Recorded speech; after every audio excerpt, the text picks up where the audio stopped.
Do you want to just give me a countdown or let me know we're on? Welcome to First in Gold, presented by Pickett Sports, Boom Fantasy, breaking down Sunday, man. It's a little depressing. You turn on the TV Sunday at 1 today, and there will be no football. The game doesn't start till I think a little after 3:05. So got two really good games to break it all down. Matt McAfee. Matt, what's going on, man? Hey, not too much, Will. Of course, repping my Arsenal shirt again today. Got a big match against Manchester United coming up here. What's the But play yeah, on that game? I'm on Arsenal money line. It's a small, about minus 112 over on Canby Books. I think there's value there. United are playing well, but they're missing probably their most influential midfielder out of there, and it's at Arsenal, so. Nice small price to play the home favorite there. I'm hoping they get it across the line. NFL wise, you're right. It sucks not having that 1 o'clock game, but they got to fill up the primetime spots here. So we'll just got to pace ourselves. Start with a light beer and work your way up from there. Absolutely. Last year, the division round gave us classic after classic after classic, four unbelievable games. It was hard to match that. And in the first Saturday, the division round didn't quite do that. Chiefs Jags was good. I thought the Jags really missed an opportunity with Mahomes banged up. I thought Lawrence left a lot of points on the board. And Yep. then Giants Eagles was over basically before the national anthem. Just a complete domination, just a bloodbath. What were your takeaways yesterday? First, the Saturday of divisional round. Yeah, a lot of similar. Being a Browns fan, I noticed a lot 100. of Yep. yeah, a lot of similarities with the Jags. Mahomes gets banged up, ankle again, uh, and they just didn't quite do enough. Didn't quite take advantage of it. But I think that's kind of the growing pains that you're going to have. I mean, uh, they know that next year is the year to take that step. Like they did it this year, and I think next year they'll be better equipped. But yeah, I mean, how you let Kelsey catch 14 balls is beyond me. Like you just double him, man. I mean, if somebody else beats you, somebody else beats you. But every time they needed a third down to move those chains, it was Kelsey, and so I was impressed. Andy Reid, obviously, hell of a coach. Schemes them open. Henny comes in. They don't miss a beat. 90 something yard touchdown drive. Like it's just remarkable. The consistency in his program that he's got. I'll be a little less complimentary of the Giants. They were just undermatched. The Eagles, they came to play, punched them right in the mouth.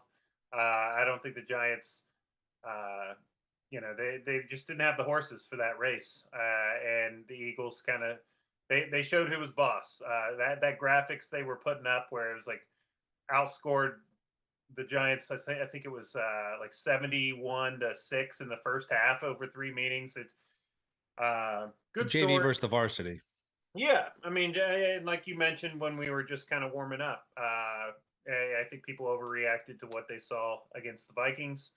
Uh, Eagles they're going to be a tough out here. I think I liked a lot of what they saw. Ran the ball well, played great defense. So yeah, exciting. It's been pretty chalky so far. So I think chalk might continue to I think that might be the theme.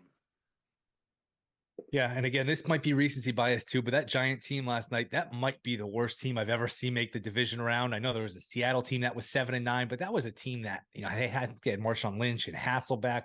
Like, man, some of those guys, like the receivers, I don't know that the Giants have one receiver that could start for any other team in the NFC East. Like, none of those guys would start on the Cowboys. None of those guys would start on the Eagles. Maybe one of them could start. I'm trying to think of who Washington's other receiver is. Probably not even on Washington. I don't know. I mean, that's really not an exaggeration to say none Yeah. of those Giant receivers can start on any other team in the division, which is pretty remarkable. Yeah, I mean Slayton's a nice little player. They're all like good complementary pieces. They remind me of like Tom Brady weapons. You know what I mean? Where you're like, oh, okay, this guy, where'd he come from? Like, nice little season, but yeah, I think they got to really do. They tried, so I don't want to say I don't want to kill them for not going out and spending money at the position because they did. They went and got Galladay. it just didn't obviously work out. So, maybe they're thinking we need to go cheap. We take guys that are maybe not quite as talented, but will put in the work. And yeah, I don't know what you do there. They haven't been able to draft a receiver in a while too. They tried Tony, obviously didn't really work out. Um, it's been a while. Odell, I feel like they used to all the time. You had Toomer and Odell, and all these guys just were all hitting. Mario Manningham, Steve Manning, Smith. yeah, they had some nice talent out there, but Yep. yeah, for whatever reason, it's just not there. You could maybe go into the free agent market again, because I do think if you're going to stick with Daniel Jones, and it looks like they're going to he probably would. I don't know what his price on the open market would be. I think the Giants have to retain him, and if you want to draft a guy and maybe develop him, go for it. But I think you got to put a weapon around him. Saquon is obviously a very good player, but man, he had that one run where he busted through and he got caught because the DB even took a bad angle and still caught him. So you just wonder, is he still? He's not as slowed down as Zeke. I think he's still a serviceable starter, but they don't have any home run hitters on that offense right now. So I think that's what you got to do. Go out and get some speed, get some talent around him, and because the defense, I think they just knew it was over. Kind of overmatched against Philly. So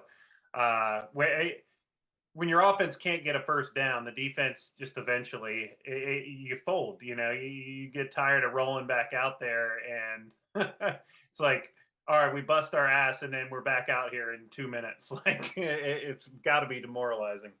Yeah, and the first drive for the Giants, it was sort of similar to the Minnesota game at first, where it's like Philly went right down and scored. All right, the Giants looks like they're going to match and get some points, and then they, get into field goal range, take a sack, I think it was, then turn it over on downs, and but the floodgates open from there. Giants are in an interesting spot with Jones because he's too good to just get rid of.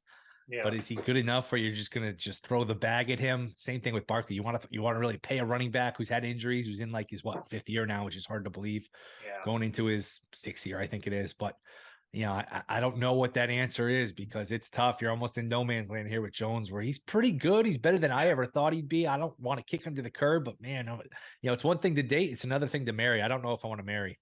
Right. Yeah, I think you can go and take a page out of some of these second contracts that have been out there where they're not, you don't give them the 40 plus million, but I think Daniel Jones is he's that mid-tier 20, 25 million kind of guy. And I think he's a smart kid. I mean, he went to Duke, right? So like, obviously he knows and is probably self-aware enough that he's not going to command 40 million on the open market. Like who's lining up at, especially when, you see guys like Gino and stuff like that who were cheap, like, and there'll be other options on the market too. You'll have Garoppolo out there.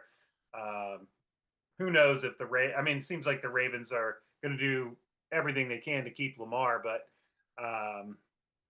yeah, I just don't know where the market is. Plus, the rookie draft is tons of good QBs. I think he's in the spot where he knows, yeah, let me just stay with Dable. Maybe I can grow and develop like Josh Allen did. I'm not saying his ceiling is Josh Allen, but right. We thought Allen was going to be just kind of big and raw and athletic and not accurate, and Dable really did help him develop and polish up his game to move him into the elite class. So maybe Daniel Jones goes from below average to slightly above average. Maybe his ceiling is the Dak, the Kirk Cousins, those. They're better. Derek Carr, you're slightly better than nothing. But like, yeah, you probably aren't winning a Super Bowl with any of those guys. Hey, average quarterbacks make a lot of money in the NFL. So if you're an average quarterback, that's a hell of a career trajectory. I would take Dak out of that, and we can get to that game in a little bit. I think Dak's pretty good. He's not a great player, but he's a good player. He's a little inconsistent, but that's a good little segue to move on to these games today because Allen is in action. His Buffalo Bills are 5.5 point favorites. If you shop around, you could find some sixes out there. That six is a quasi key number now with the missed extra points teams going for two. Six is a pretty common number. So if you like Cincy, find a six. Total down to 48.5. What do you have here? Initial leans, Bills, Bengals, just the side total before we get to some of the props and stuff. Yeah, I mean, I see why people say like there's the points are too much, like these teams aren't that far apart, but they're not taking the full picture. The Bengals defense is not quite as good. The Bengals offensive line is worse than it was last year, like in its current state right now. For this game, it's worse. Joe Mixon is a nice player, but he's shown that he's not good enough to make up for the lack of this offensive line. So to me, it's a very one-dimensional Cincinnati offense, and it's a good one dimension to have. Of course, you got Burrow, Chase, Higgins, Boyd, all these guys can probably cause Buffalo some trouble, but I just feel the Bills in this atmosphere, Buffalo, they've been probably tailgating for 24 hours at this point. It's going to be a zoo. Um, I like the Bills here. I would, if pressed to make a play against the spread, I would lay it with the Bills. Um, Probably gonna go for like an Allen touchdown anytime money line parlay. Kind of worked out nice yesterday. Swept those with um, my two picks there with Kelsey and a touchdown and Hurts with a touchdown. I just like it a lot. I think we see Allen uh, cut down on some of those throws. Like, he's been forcing it in. Just lower, take it and run, dude. Like, I think the only way the Bengals win this thing is if Allen is erratic and maybe I think they need to win the turnover battle by at least two for the Bengals to win here. Yeah, and it's look, we can debate where this game should be played. I do think since he got a raw deal, they were up 7-3, they were driving, they had the ball, they were home. If they won that game, they were going to, have the tiebreaker over Buffalo for the 2 seed. This game would be in Cincy. I think at worst, this game should probably be played on a neutral field, but if that's not the case, so it's in Buffalo. Yeah. I do think I lean, man, I think Buffalo's going to win. If I had to take it or lay it, I guess I would take the points, but it's interesting. Both teams are sort of in the same spot where both were lucky to survive last week. Cincy, really lucky to beat Huntley and really a bunch of backups for the Ravens. And Buffalo up 17-0 on Skylar Thompson, had to hang on for dear life at home against a third-string quarterback. So both these teams are sort of in the same spot here. Yeah, and I just think with the Dolphins, like that division familiarity, uh, even with Skylar Thompson, obviously not an elite talent at the position or anything, but um, I think they were in that game because of Josh Allen's horrible first half. You know what I mean? And he had what, 3 turnovers in the first half, 2 picks and a fumble. A lot of So short fields. yeah, it's kind of like, were they that great? Yeah, I mean they did keep the score close, which I thought they would. The points were way too many. Um, Easy cover for Miami, but yeah, I just feel like Allen needs to take less risk and run the ball. That's why I love his Yeah. rushing today. I think he could really do some damage against Cincy here with his legs, and uh, also you keep Burrow on the sideline when the clock is moving. Quick intercept, or quick incompletions, things like that. Like I think you just want to keep Burrow on the sideline as much as you can. Limit the variance. You are the better, healthier team. Um, don't turn the ball over. Be smart. Like, run the ball if you need to. Uh, Take the check down. Take the check down. McKenzie's back, so that helps with moving the chains. I'm sure he's going to take his shots, though. He's got that gunslinger, Brett Favre kind of mentality where he's going to take 2 or 3 shots to Gabe Davis downfield or Stephon Diggs. It's just in his nature, and same thing for Burrow. But I yeah, there's just too much discrepancy, and I think also the Bengals. Uh, Money Mac has not been as good as he was last year. Like he was nails in the playoffs last year. He hasn't been as consistent.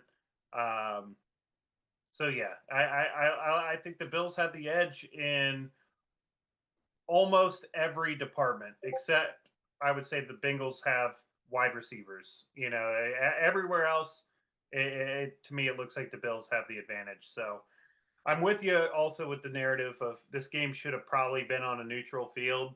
You know, I don't know what would have been available for them. Maybe Pittsburgh's probably central there. But yeah, I think the Bengals did get a raw deal. They sure did. So I understand they kind of get that disrespect factor, which is dangerous and motivating. But I don't know. I just see this is we talked about the Bills all season long, preseason. Super Bowl favorite. They're there for a reason. And it's sort of opened up for them too, not only to get this game at home, but Mahomes, everything yesterday getting banged up. You figure, I mean, he'll play next week, but he's not going to be 100%. And, hell, Mahomes on one leg is still better than a lot of guys, but that's a little, these Yeah, teams are so close where, man, if you can get Mahomes hobbled and you can get this game on a neutral field instead of having to go at KC. I mean, Buffalo really lucked out here where, yeah. KC had a better record than the Bills. That game was a no contest. KC had a better record, and that game's in a neutral. And, they just sort of got every break here. It's really opened up for them. Yeah, yeah, it sure has. I mean, you feel like uh, the cards have definitely come in their favor. It's just about them not misplaying the hand at this point. You know, Right. as long as you, I don't know. I'm struggling for a good analogy, but I do think the Bills, if they just shoot par, we'll say that. They need to shoot par, and I think they're in the Super Bowl. Um, they sure as shit won't let Travis Kelsey catch 14 Yeah. balls next week. That's not happening. So we'll see what happens for sure. It's an exciting one. First touchdown score. Anything jump out to you? Diggs 7-1, Allen plus 950, Knox 10-1, Mixon 10-1, Singletary 11-1. Man, a lot of guys with sort of short numbers here. Gabe Yeah, Davis 11-1, Chase is 11-1. That's not terrible. Cook 14-1, not terrible. T. Higgins 15-1, Isaiah McKenzie 18-1, Boyd 20-1. He had the first one in yeah, that game that didn't get finished. Cole yeah. Beasley was Catch coming out that of one. nowhere. That was a good one. That's right. They hung a loose number out there, but you know, this is a weird one because I do both of these teams' personalities are we want the ball.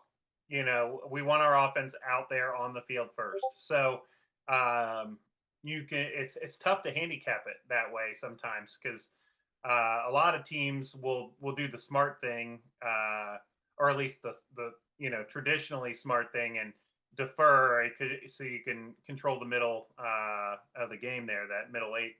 But Plus, you figure your defense isn't tired in the middle of the game; they're more fired up. They get a 3-and-out, and then you sort of yep, control the middle. Yeah, yeah, it's good game theory to defer. I would defer, but I understand, especially with the Bengals are almost playing with house money, so they're like, hey, let's just say fuck it and go out here and take some risks.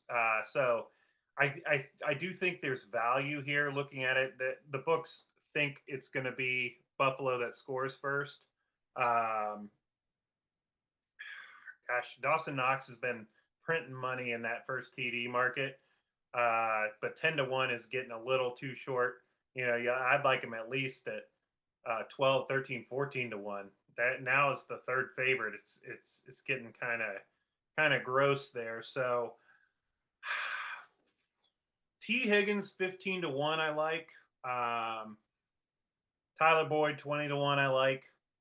Uh, Hurst 22-1 is not bad either. I think I would go that direction, just because there's inherent value there versus trying to grab one of these Bills guys that they're all viable, but the prices are a little depressed, we'll say. So yeah, I think your value's going the other way. Uh, I was tempted to say Burrow, but I I kind of think like Burrow too. it's pretty situational. Like they got to get Jamar Chase tackled inside the 5 or something. You know Yeah. what I mean? Like that, I can't see them going on like this long sustained drive and just like, hey, let's run Mixon inside here. Like it's almost like a wide receiver's got to be tackled inside the 5 for Burrow to get it, and it's possible. I mean, Pass interference in the end zone, something yeah, like that. yeah, yeah, pass interference in the end zone. That's a good Maybe with look. a bad offensive Woo! line, he we don't want to hand the ball off in the backfield Yeah, when we have it from the one. We'll just, hey, he's 6'5" or whatever he is. We'll just give him the ball. We'll just let him sneak it and stick the ball out. Maybe, I don't know.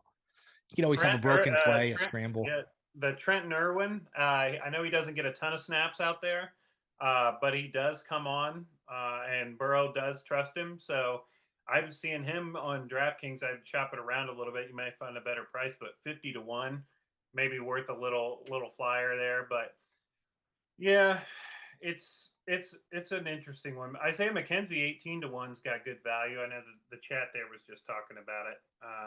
There's just so many guys at like under 20 to 1. I feel like this market's just been scalped, like where it's Yep. hard to get value. If you hit it, it feels good. But man, Right. I feel like a couple years ago, you could just get so many guys 20 to 1, 30 to 1 and longer. Yep. Now all these prices become a I popular market because it's such like a quick lotto play. It's a quick Yep. what's the term? Quick instant Instant gratification. gratification. Yep. Yeah, I mean, I hit Goddard yesterday at 10 to me 1. too. Yeah, nice. But it wasn't even that sexy. You know what I mean? You're Right. like, all right, 10 to 1. I mean, that's great. Don't get me wrong. But like, yeah, like you said, for first touchdown, you want It's at so least, hard. yeah, it's Right. It's so crazy. hard. Unless, of course, it's Jamal Williams, then, Yeah. 5 to 1, 6 to 1 is nails. Just keep on betting it. I don't even know. Like, we need to recap that, like, how many first touchdowns he had. It's probably significantly high. You're probably way ahead if you would have Yep. played him every game. Yeah, But and I just did a little side play on Goddard. I didn't give it out because the reason if I gave out every first touchdown score I bet all year, you'd be way behind because just trying to play catch up, man. It's I yeah, went a while without hitting them. It's you hit here's the thing, you hit one and it feels so good that you think you can, you want to do it every game. And as long as you don't go crazy, it's not that bad. But yeah, it's a needle in a haystack for a reason. yep, tough. It is tough. I mean, you can if you study enough of like the games and like because I rewatch most every game every week. Like there's times after a while, maybe when we get into the dog days, like weeks 13, 14, I'm not going back and rewatching everything because I think I have enough of an understanding of how things are going to play. But um, I do like to go back and rewatch it, make sure I'm noticing things because there's a lot of stuff that like the box score doesn't tell you. Like did the QB miss this guy? Is this guy winning this route? Is he looking over here? How's the defense covering him? And then you kind of can piece in things like what does a team like to do, and try to handicap it down. But just like in the NBA, like you can figure it out. You know what kind of play they're going to run. You can figure out the percentage of tips they're going to win. All these things, you get a really good handicap. You even get your guy to take the shot, and it just doesn't go in. So sometimes that happens where your QB puts it right on the guy's hands, and the DB breaks it up, or something just a rotten beat like that. I know Jefferson first TD was one where a lot of people were on in that Vikings and Giants game, and he's the initial call on the field touchdown. As he reached out and Yeah.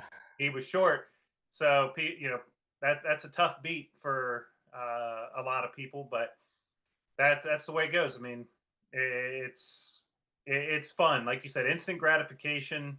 Old school betters just rolling their eyes at this stuff, like, but Well, because the I hold is do so like big too. When you calculate it. the hold, it's astronomical for the books. It's a huge Yeah. advantage when you're listing all these guys 8 to 1, 10 to 1, 12 to 1. The Oh my theoretical gosh. hold is through the roof. And then you get every once in a while you get that game where no touchdowns are scored, and you Right. just it's zero on a roulette. Now, I mean, I know there's some sickos out there that like to play the zero and the double zero, but yeah, it's weird. The market itself, like you said, the odds have been getting killed year after year as the popularity increases. But that's why it's good to have multiple books, because you shop it around, and sometimes you catch a hanger out there where it's just a good value play when a number could be off. I just tips for people, like, if you like playing quarterbacks, MGM usually has the best price on quarterback first TDs. And you always can bounce around between FanDuel and DraftKings for your wide receivers and running backs and stuff. But just kind of having that understanding, and there's certain line shopping tools out there. It's good to compare, because I mean, the I don't know how to calculate the EV on necessarily on first touchdown scores. It's a very, very complicated process, but I know it's better if you can get 66 to 1 versus 50 to 1, or Right. whatever it happens to be. First and Goal, presented by Pickett Sports, Boom Fantasy, both must-haves for every bettor. So check those out.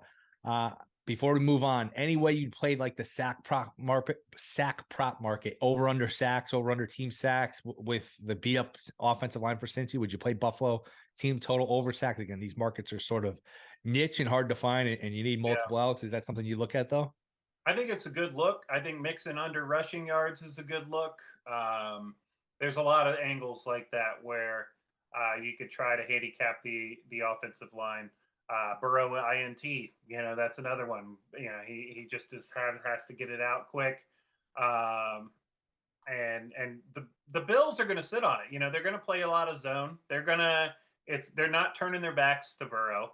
They don't have a great pass rush without Von Miller. They don't have a great pass rush. So maybe this is one team where Cincy can sort of live a little bit with that offensive line. So I don't know.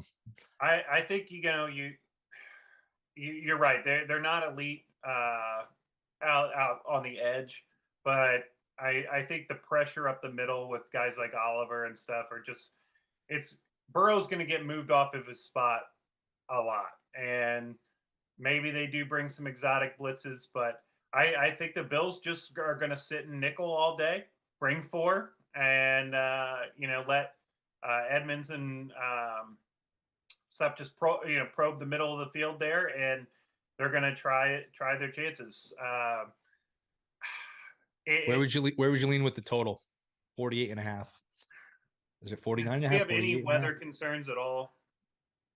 Like, I don't have the weather up here. Let me take a peek. I don't think it's too crazy either way. Yeah, I'm looking at a 48 and a half. That got bet down. That was 50 and a half, 51 and a half. I think the offensive line news has sort of shrunk that number. Yeah, I think if there was weather, we would have heard about it by now. I'm sure it'll be cold. It's always cold, but I don't think it's anything where it's just overwhelming here. Do you have it in front of you? Yeah, I just pulled it up here. So yeah, barely any wind, single digit wind, 34 degrees. So that won't be any issue. Yeah, I think that since the clock's going to stop a lot because they're not going to run the ball. Like, that's the one thing. And the Bills, they showed last week they're willing to run the ball. I mean, both Singletary and Cook got a lot of run. I guess that's I don't see a massive shootout. I will say that. So yeah, I would lean under, but even then, like, 48 is just it's so low. Like, for when you got two great quarterbacks, it's tough. But yeah, a gun to my head, I would take the under, I guess. Yeah, not a play for me, but I think we covered that game pretty well. Moving on. Well, this is a fun one. If you're of a certain age, you remember, like, my first memories of football are just watching these teams every year in the playoffs. I don't remember chapter and verse. I was too young. I just remember these teams would play every year. Cowboys, 49ers. There's some 3.5s. There's some 4s. I saw 4.5. last night. Again, it goes to the importance of, line shopping. That's where Pickett Sports comes involved here, where you can just make sure you're getting the best of the number. Cowboys, it's a tough spot, 4 straight road game, short rest. They played Monday night. San Fran is home. They got done Saturday afternoon, Saturday early evening. So it's a tough spot for Dallas. I don't know that, all things being equal, these teams are 4.5 points apart. I don't have a pick on the game. I probably, similar to the first game where I think the favorite wins. If I had to bet the game with the points, I'd probably just take the points here. Where are you at here, San Francisco and Dallas? I'm on the Niners for pretty much the reasons you said. The rest advantage. I think their personnel, their roster is just better constructed, top to bottom, than the Cowboys. I think the Cowboys have some nice pieces. I think they will be competitive, but the Niners are just they're kind of a class above, and the 3.5 is a little too short for me. I think again, people fell in love with the boys after going in there and taking care of business and looking really good against the Bucks. Bucks had no running game at all. Tom Brady, they knew he was going to be throwing, so they could kind of sit on it, let that pass rush go to work. Kyle Shanahan, if Parsons and these guys are and Lawrence and stuff they're pinning their ears back trying to rush the passer, that plays into their hand. Shanahan will use that against them with counters and all types of misdirection. So much speed on the edge for these 49ers, with McCaffrey and Debo.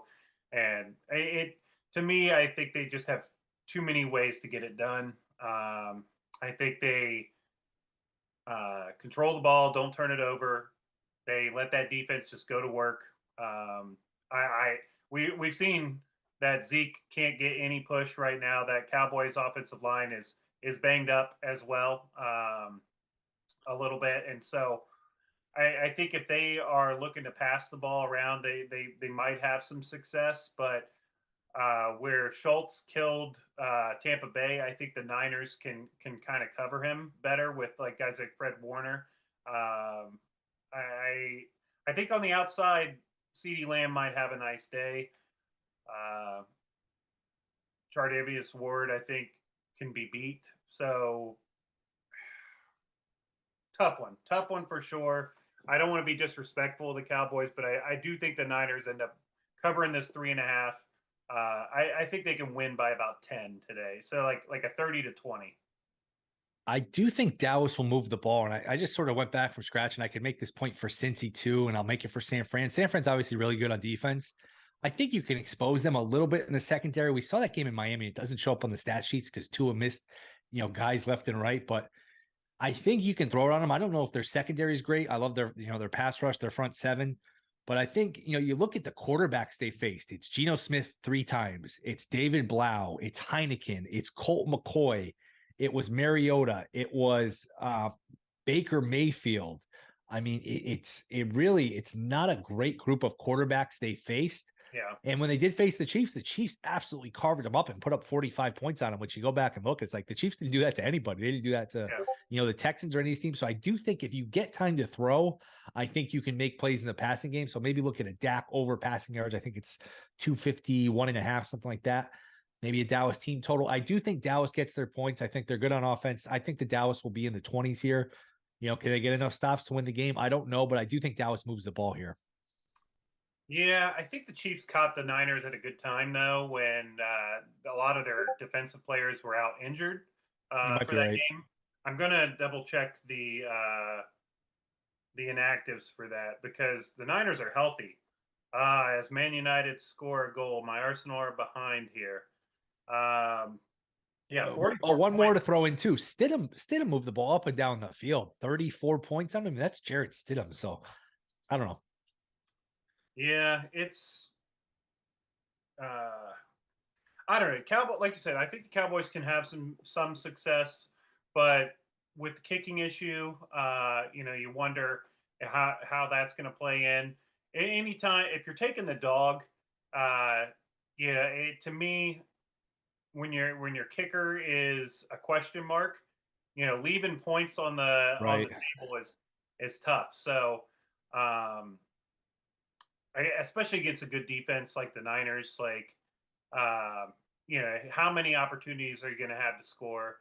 Are you I don't know. It just, to me, it's risking a whole heck of a lot here uh, on some things that I think are kind of question marks. I would let I if I get beat with the Niners, so be it. But I do think guys like McCaffrey and Kittle and Debo there's just too many weapons for this Cowboys defense to handle.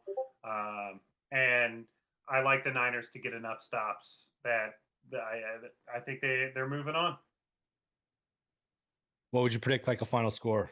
I think 30-20. Okay. Yeah, Niners get it done. How about first touchdown score? Anything catch your eye? I could pull up the odds here. Anything that you look at? I'm sure McCaffrey's the short shot here. As I pull it up, I'll look at FanDuel. Plus 480 for McCaffrey, not terrible. That's again, we go back to our conversation. Like so many guys that can score when you're taking a plus 480. Hey, when it hits, 5-1 payout's nice, but it's Yeah. tough. Debo plus 850, Kittle 9-1, Elliott 950, CD Lamb 10-1. Just a lot of mouths to feed here. Pollard 10-1. Ayuk 13-1, Elijah Mitchell, who's back in the mix now, 15-1. Dak 28-1 looks interesting. Purdy, so both quarterbacks are 28-1. Dalton Schultz 16-1. Gallup 19-1. Again, a lot of names, a lot of guys where I could see that guy scoring, I could see this guy scoring. It's just you're just not getting a huge payout on any of these. I'm curious if anything jumps out to you. Yeah, let me peek at it one more time here. We saw Dak score one last week. I had him just a little side play on the first one, and of course he scored the second one, and it pissed me off. But yeah, yeah, that's he the other looked thing healthy. about betting these. You get teased. Like, you could have a touchdown, but it could get called back, or you could have a drop, or you could have them, get tackled at the one. Then it goes from being a fun bet to like, ruins the rest of your day bet. Oh, I know. Yeah, well, speaking of the tackled at the one, when I had what game was it? It was Jefferson got it. Was it the one last week? yeah, Jefferson was down at the one. I don't know why I'm trying to recall. I don't know.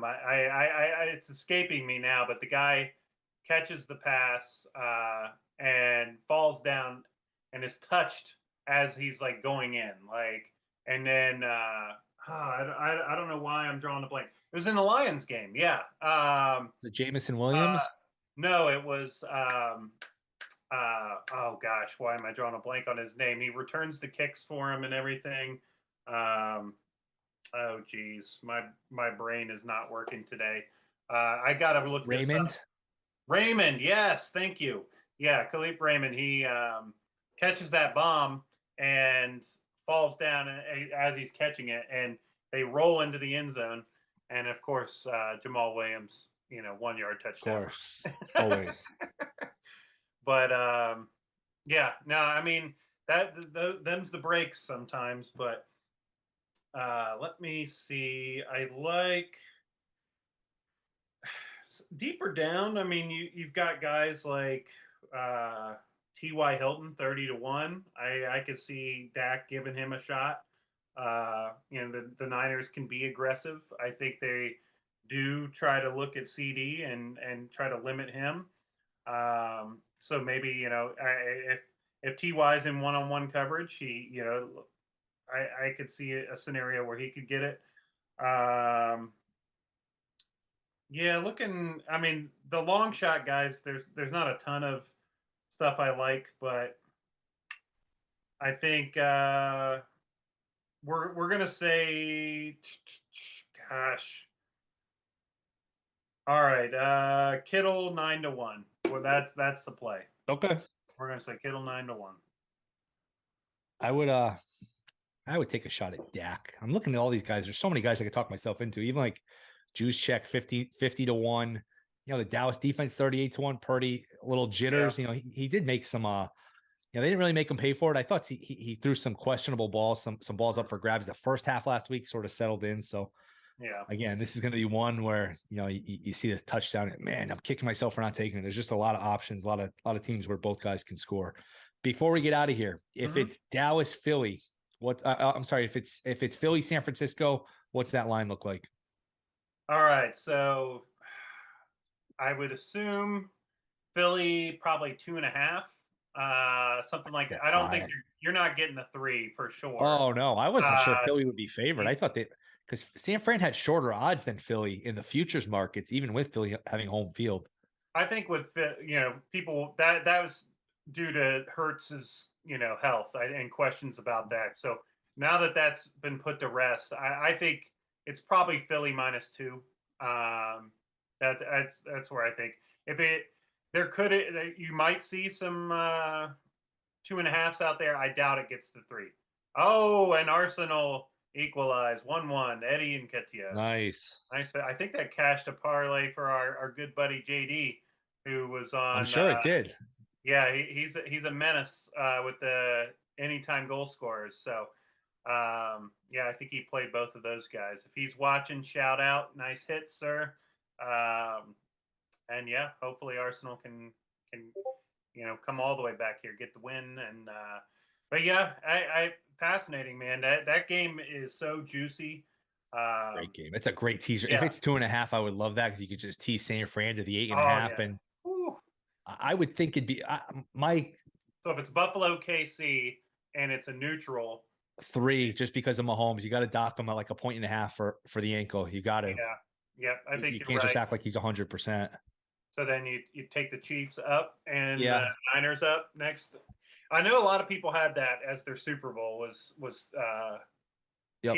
Chiefs and Niners, and I mean we saw that play out a couple years ago. You know, I still I watch that game from time to time and just flabbergasted at how much they let Mahomes' offensive line hold. It was so Oh bad, yeah. so egregious. Like, I mean, fistful of jerseys fully Yep. stretched out, and like they just would not call holding in that Super Bowl. And Yep. if they did, the Niners would have killed them. Like it was, Niners were up 10 with the ball too. yeah, it was that was wild, man. But people don't want to watch a bunch of flags during the Super Bowl, so I get Right. it.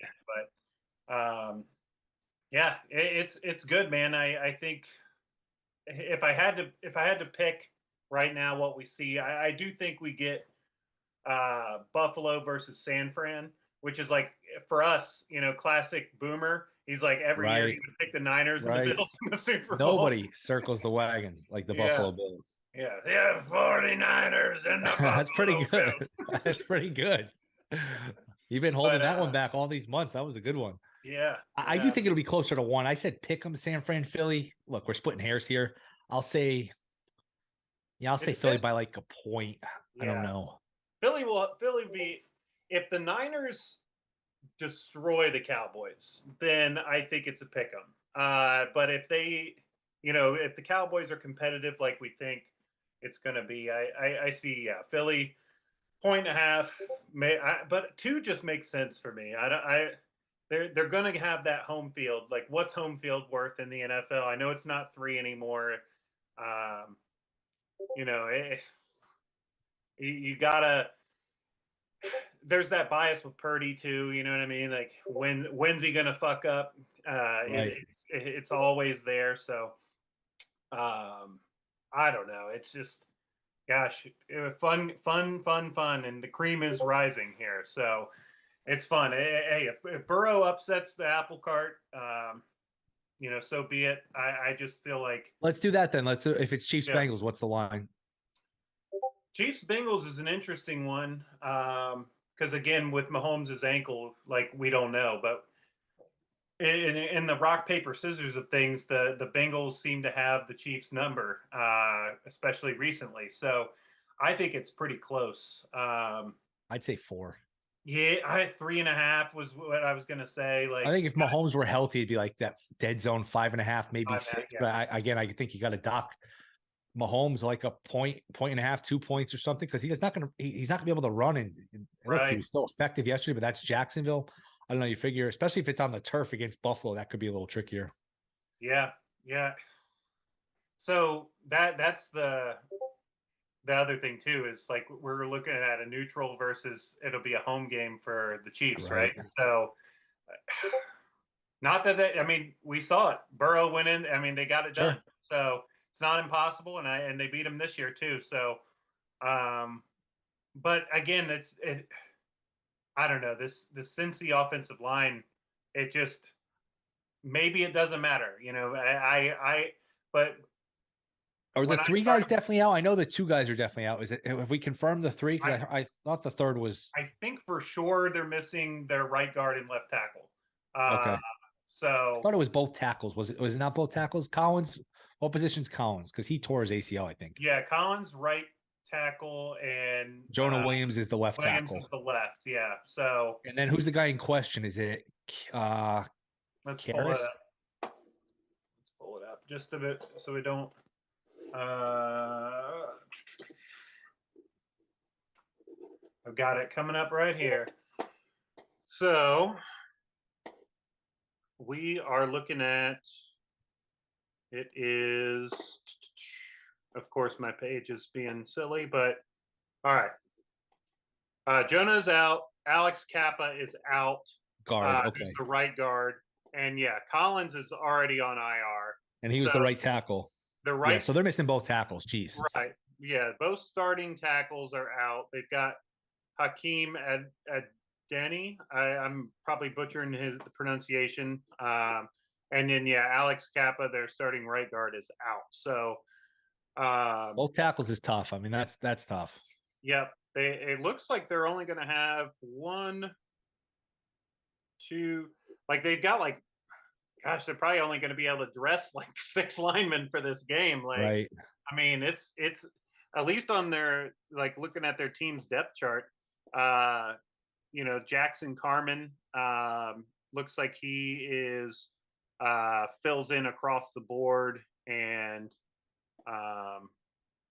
yeah, it's tough. So will Zach Taylor call plays to get, and will Joe Burrow even listen to him? That's the other thing. Right. It was like, do you try to run the quick stuff and do some wide receiver screens and quick crossers, things like that, so you just get the ball out and let Chase and Higgins and Boyd try to do their things, or do you want to run downfield? I feel like the Bengals are just going to go down swinging, like they're that's who they are. That's their identity. And hey, if you got to respect it. You know what I mean? They're going to just let the chips fall where they may.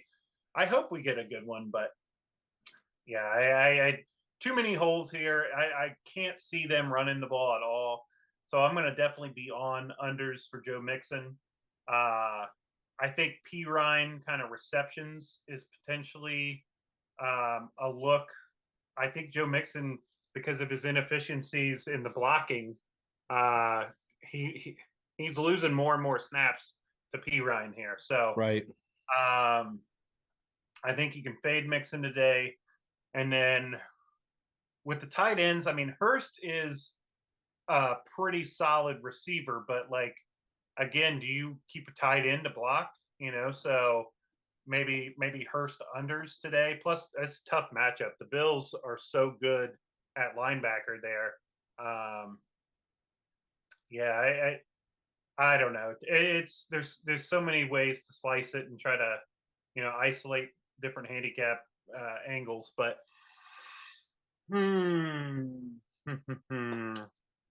I don't know. I want to take a stab at something, but I guess we'll just kind of wait and see. I got plenty of time. All right. On that note, guys, enjoy the games. Thank you guys for listening. We'll be back next Sunday, Conference Championship week. We'll be back throughout the week, Tuesdays and Thursdays, with the bank is open. So, Matt, appreciate it, man. Guys, good luck on all your plays. Yeah, We'll good see luck. you next time. Thank you to Boom Fantasy, Pickett Sports, Go Boys. Good luck, and thanks for watching.